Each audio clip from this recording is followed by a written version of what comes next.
To seek solace for his disappointment in Madrid, Rizal took a vacation in resort city of Biarritz on the fabulous French Riviera. He was a guest of the rich Boustead family at its winter residence, Villa Elida, where he had a serious romance with Nelly and finished the last chapter of his second novel, El Filibusterismo.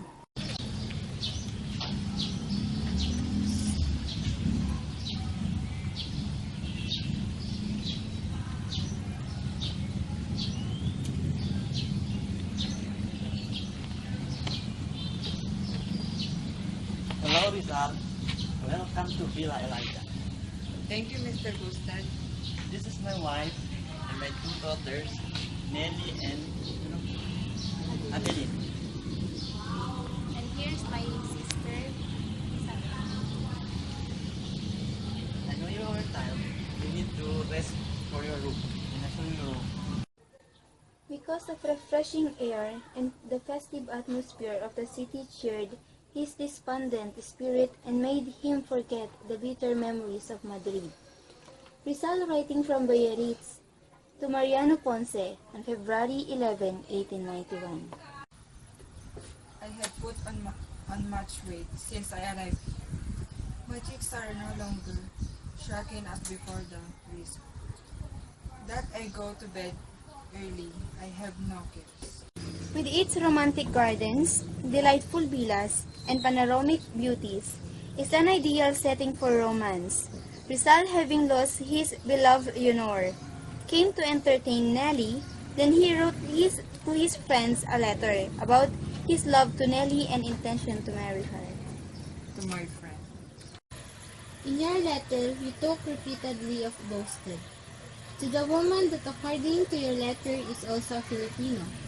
They told me that she is highly commendable for her education, her moral and physical qualities. On this occasion and all the time you are there exposed to the warmth of the treatment and attentions of that family. May I take the liberty for making these following reflections. Through you yourself, I know that you are how free from your engagement in the Philippines. On the other hand, while conditions there are not altered, your performance in our country is not advisable.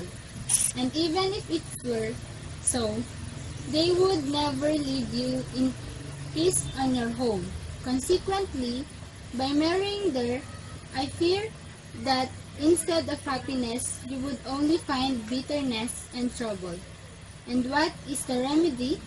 See if Mademoiselle Boustead suits you. Court her and marry her, and we are here to apply such a good act.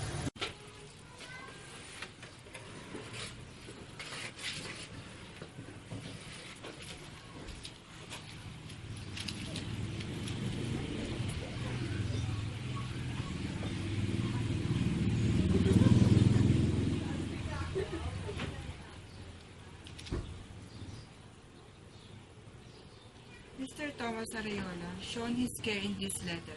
I really appreciate it.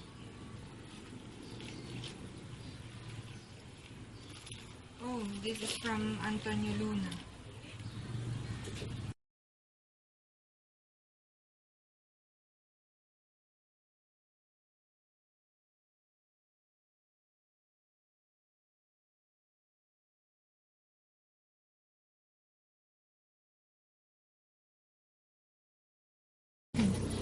With respect to Nelly, frankly, I think there is nothing between us more than one of those friendships inclined by being fellow countrymen. It seems to me that there is nothing more my word of honor. I had been her fiancé. We wrote to each other. I liked her because I know how worthy she was. But circumstances beyond our control made all things happiness one cherishes evaporate. She is good. She is naturally endowed with qualities admirable in a young woman, and I believe that she will be in happiness but only to you, but to any other man who is worth it or her. I congratulate you. For the encouragement of my friend, it comes in my mind that I really need to marry her.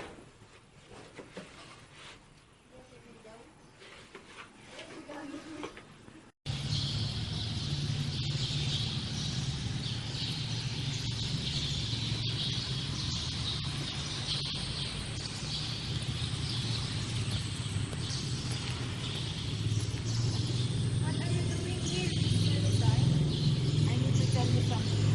Then what is it? Nelly, I want you to be part of my life. Marry me. That's not easy, Mr. Rizal. Then why? I had to do.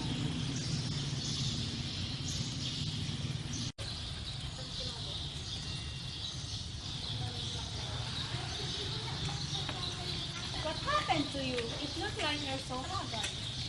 Rizal asking my head to marry him. No, I can't allow that. A man who was poor in material things, a physician without paying his client, a writer who earned nothing from his pen, and a reformer who was persecuted from his country. Do you think you belong to that man? No!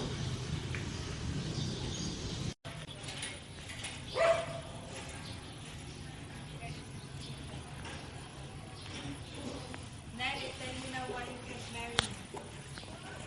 Two reasons why I can't marry you, Rizal. First, my mother doesn't like you to be her son-in-law. Second, for sure you cannot give up on your faith in Catholic just to convert in Protestantism. Being a man of firm conviction, I refuse although I become a Mason. I remain loyal to Catholic Church. Even though we cannot be together as a husband and wife, we can still parted as a good friend. Even though that is the case, I assure you that heart will never forget. Now that you are leaving, I wish you a happy trip and may you triumph in your undertaking. And above, may the Lord come down on your way, favor and guide your way, giving you much blessing. May you learn to enjoy. My remembrance will accompany as you always, my prayers. Frustrated in romance, Rizal found consolations in writing. Evidently, while wooing Nelly and enjoying so much, many magnificent moonlight nights.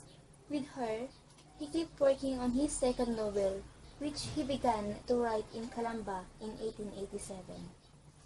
I have finished my book. Oh no, I have put and written in my idea of revenge against my enemies. But only what is the good of those who are suffering for the rights of the Tagalog race, true, brown, and not have good features. Surely, I will leave tomorrow for Paris, and from there, I don't know where I am going.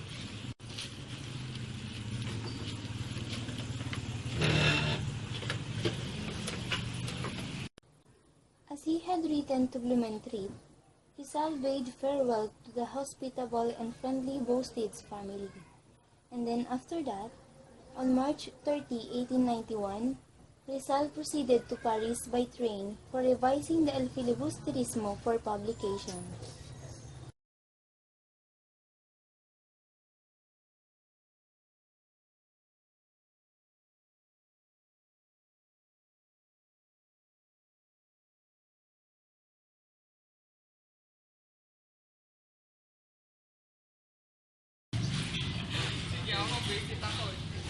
Sige niyo, ay apo, ang dami pa natin gagawin. A man of a firm conviction, I refuse although I become a Mason. I remain loyal to the Catholic. Alam,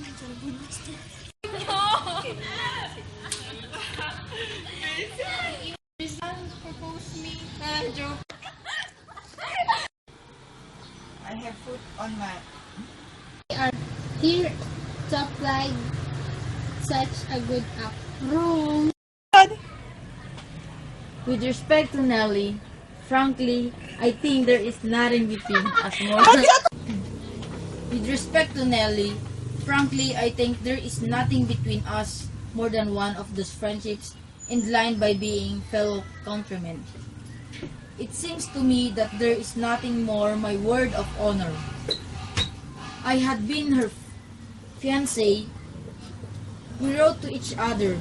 I liked her because I know how worthy she was. But circumstances beyond our control made all things happiness one cherish evaporate. She is good. She is naturally endowed with qualities admirable in a young woman, and I believe that she will bring happiness but only to you, but to any other man who is worthy for her.